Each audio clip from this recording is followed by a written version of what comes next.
لغة القرآن وخير نبي سكناها الروح كما أمي لغة القرآن وخير نبي سكناها الروح كما أمي.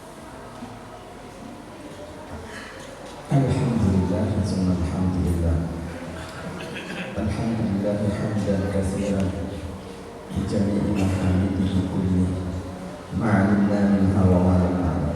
الحمد لله الذي وافي نعمه ويكافئ مزيدا ربنا لك الحمد والشكر كما ينبغي لجلال وجهك ولعظيم سلطانك.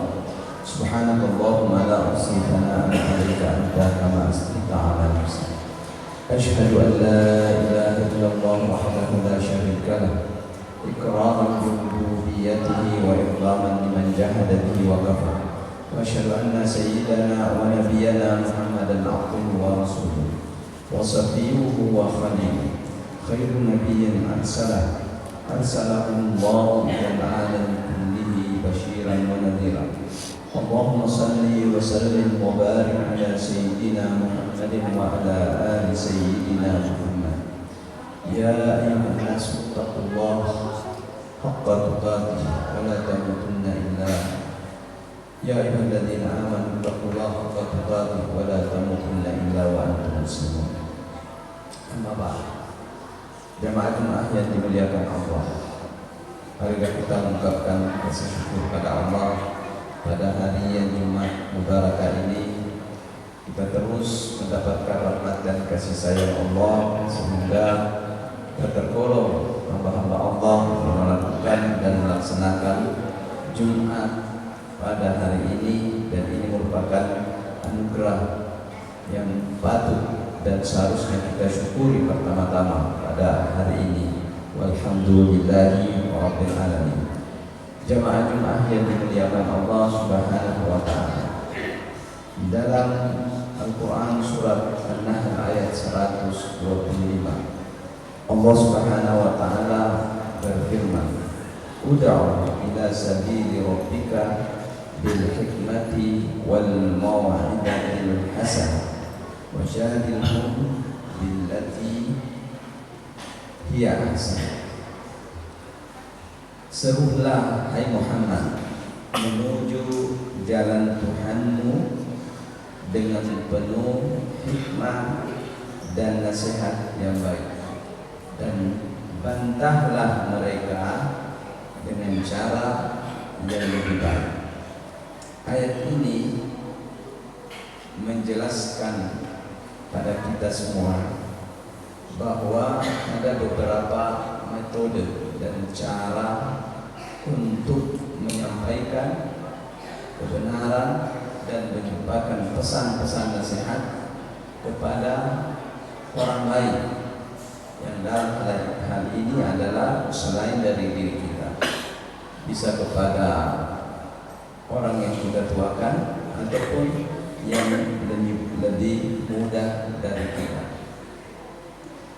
Sabili rabbika bil hikmah, kata-kata hikmah di sini adalah menunjukkan situasi dan kondisi, baik itu situasi waktu ataupun kondisi keadaan, ya, orang-orang yang diberi penjelasan, baik itu dalam skop organisasi ataupun langsung kepada masyarakat umum.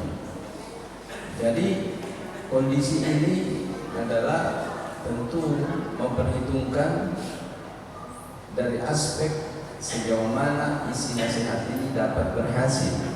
Nah, pada saat orang kurang semangat untuk mendengarkan petua-petua dan nasihat-nasihat, maka pada saat itu petua dan nasihat itu kalau memungkinkan tidak usah dilakukan, jangan dilakukan.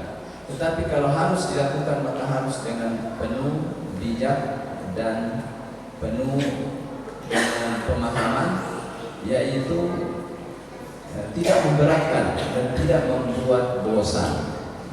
Ini sebenarnya adalah satu metode atau tata cara pembinaan dan pendidikan, sekaligus tata cara pengajaran. Dan Nabi Shallallahu Alaihi Wasallam itu mempraktekannya sendiri di dalam kehidupan para sahabat, di mana diceritakan dalam satu hadis bahwa Abdullah bin Mas'ud pasca meninggalnya Rasul Shallallahu Alaihi Wasallam ada satu komunitas atau bolehlah dikata kalau sekarang ini seperti yayasan atau masjid, diminta Abdullah bin Abbas, Abdullah bin Mas'ud radhiyallahu taala untuk memberikan petua-petua dan nasihat-nasihat yang kebetulan pada saat itu disampaikan pada setiap hari Kamis. Maka seseorang yang sangat bersemangat untuk mendapatkan nasihat dan petua-petua serta pengajaran, atau dalam bahasa modernnya sekarang literasi dari sahabat ini mengatakan, ya Ibnu Abbas, bagaimana atau bila mana andai kami ini mendapatkan setiap hari saja, setiap hari engkau datang ke tempat kami, berilah kami pengajaran, berilah kami nasihat-nasihat apa yang pernah diajarkan oleh Nabi Sallallahu Alaihi Wasallam. Maka Abdullah bin Mas'ud mengatakan, lawadittu annaka, ya, dia katakan lawadittu annaka dzakartana kulla yawm, faqala ama innahu yamna'uni min dzalika anni akrahu an umillakum. Saya ini ya sebenarnya mau memberikan petua-petua, pembinaan-pembinaan dakwah Islamiyah setiap hari saya ingin, akan tetapi yang membuat saya tidak bisa memenuhi itu adalah bahwa inni akrahu an umillakum, saya itu tidak mau membuat kalian bosan. Kalau saya setiap hari terus-terus, kalian bisa bosan. Wa inni atakhawwalakum bil mau'izah, sungguh saya akan tetap datang dan memberikan penjelasan, petua, nasihat-nasihat, tetapi waktunya tertentu atau berkala, kama kana Rasulullah sallallahu alaihi wasallam yatahawwalna biha makhafatas sa'ati alaina, sebagaimana Nabi sallallahu alaihi wasallam senantiasa berikan penjelasan, petua-petua, nasihat atau literasi dalam bahasa sekarang kepada kami, kata Abdullah bin Mas'ud, yaitu setiap pekan hanya satu kali. Ya, jadi Abdullah bin Mas'ud ini hanya satu kali dalam satu tempat, itu pada setiap hari Kamis. Mengapa dilakukan itu? Karena faktor pertimbangan atau ritme dari suatu literasi atau penjelasan itu sangat penting bagi warga atau bagi audiens atau bagi yang mendengarkan. Kenapa demikian? Karena setiap hal yang ingin disampaikan, yang menjadi pokok utama adalah hasilnya. Bisakah hasilnya itu dilakukan, dilaksanakan, ataukah bisakah hasilnya itu dimengerti kemudian diingat dalam waktu yang lama? Maka kemampuan daripada orang untuk mencerna itu tidak terlalu lama. Nah, oleh karena itu dianjurkanlah untuk memperhatikan waktu itu, dan Nabi SAW kerjakan itu. Setiap kali Nabi mengajarkan sesuatu itu tidak setiap hari, kecuali menjawab pertanyaan-pertanyaan atau orang meminta petua.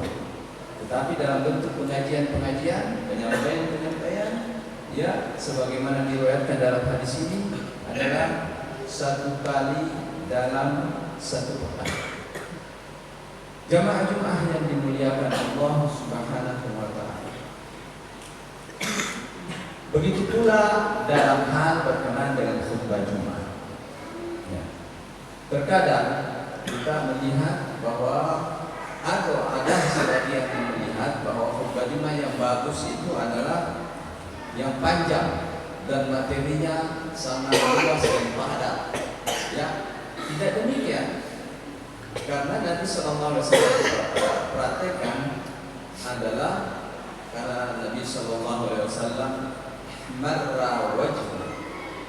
Kalau ia itu berkhutbah, itu berapi-api, kemudian waktunya singkat dan seakan-akan Rasulullah Sallallahu Alaihi Wasallam adalah pemimpin perang yang sementara berkomando. Pemimpin perang yang berkomando itu tidak terlalu banyak mengucapkan kata-kata, tetapi menginstruksikan hal yang tepat dan menyampaikan yang pasti, yang mudah dicerna dan dipahami. Oleh karena itu, dalam hal urusan khutbah juga seperti saat ini, itu tidak perlu terlalu panjang, tidak perlu panjang. Yang penting ia itu ada waktu yang banyak untuk melakukan ibadah sholat yang lebih banyak daripada waktu untuk berkhutbah. Di sini diriwayatkan oleh Imam Muslim dikatakan, inna ula sholati ar-rajuli wa qisara khutbatihi ma'innatun ala fiqhi wa atiru sholata wa aqsirul khutbata. Sesungguhnya panjangnya sholat seseorang, yang maksudnya sholat Jumat, dan pendeknya khutbahnya adalah bukti pemahamannya orang yang berkhutbah itu terhadap agama. Maka panjangkanlah sholatnya dan perpendeklah khutbah. Oleh karena itu para sahabat tadi itu pendek-pendek khutbahnya, ya. Bahkan diriwayatkan pernah Utsman bin Affan radhiyallahu taala anhu berkhutbah itu hanya pembukaan khutbah saja yang diungkapkan, kemudian isinya adalah ya ayyuhalladzina amanu ittaqullaha haqqa tuqatih. Hai orang-orang beriman, bertakwalah kepada Allah sebaik-baik takwa. Kemudian dia turun. Kenapa? Karena pesan yang ada pada hari ini adalah karena sibuk hiruk-pikuknya manusia, kita bersatu padu di dalam ketakwaan kepada Allah, meninggalkan pekerjaan-pekerjaan kita dan melakukan salat Jumat merupakan kewajiban, dan kita akan kembali kepada pekerjaan kita masing-masing. Fa idza qudiyatis shalat fantashiru fil ardi wabtaghu min fadlillah wasqullaha katsiran la'allakum tuflihun. Jika salat sudah tertunaikan, bertebaranlah di muka bumi mencari rezeki. Sudah seperti itu. Jadi pesan yang kedua dalam Jumat seperti ini adalah menyatukan hati di dalam memandang masalah-masalah yang berkenaan dengan kemaslahatan umat. Kita bersatu padu dan bersama-sama. Itu yang terpenting. Kemudian yang ketiga adalah hati kita senantiasa tunduk kepada Allah Subhanahu wa taala. Aku qauli hadza fastaghfirullah li wa lakum wa ya fawzal mustaghfirina fastaghfiruhu yaghfirullahu li wa lakum astaghfirullah. شرفها الله بقرآنه فهي لخلود وبقاء وحباها من سحر بيانه ألفا يمتد إلى الياء